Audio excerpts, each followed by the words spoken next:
specijalne jedinice idu ka Jarinju, blokada saobraćaja na 2 administrativna prelaza, gužve na Merdaru, konvoj ROSU prošao kroz Leposavić, Jarinju i Brnjaku, 2 administrativna prelaza prema Kosovu i Metohiji gde je juče bilo prilično tenzično, danas je mnogo mirnije.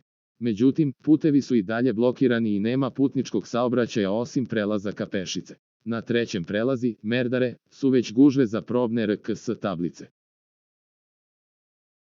U neposrednoj blizini prelaza su Kavlja-Kosev, kao i juče raspoređene specijalne jedinice kosovske policije, ROSU, dok pojedinci na Twitteru navode da je konvoj od oko 15 oklopnih i policijskih vozila krenulo ka Jarinju.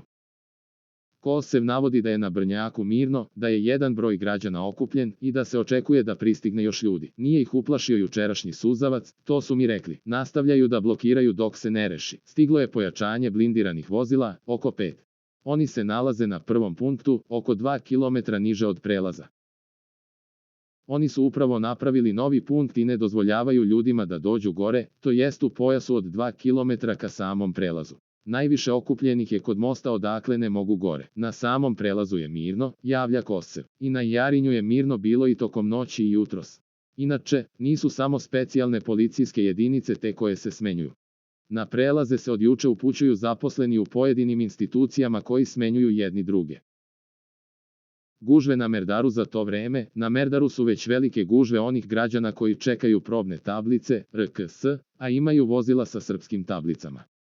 Izdavanje se vrši u montažnom objektu sa kosovske strane u neposrednoj blizini samog prelaza.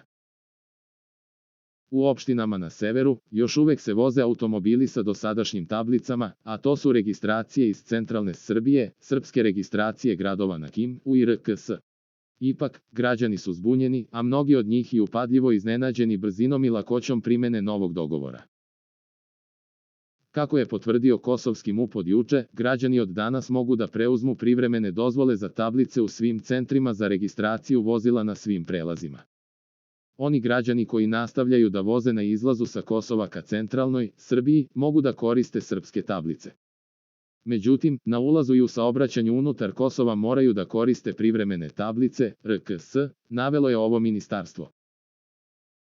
Privremene registarske tablice moraju da budu istaknute na vidljivim mestima na automobilu i za ove tablice taksa iznosi 5 evra, a one važe 60 dana. Vozači istovremeno dobijaju sertifikat kao zamenu za potvrdu o registraciji vozila. Za najnovije vesti iz zemlje i sveta kliknite subscribe, like i zvonce svaki dan, najnovije vesti, zato nas zapratite.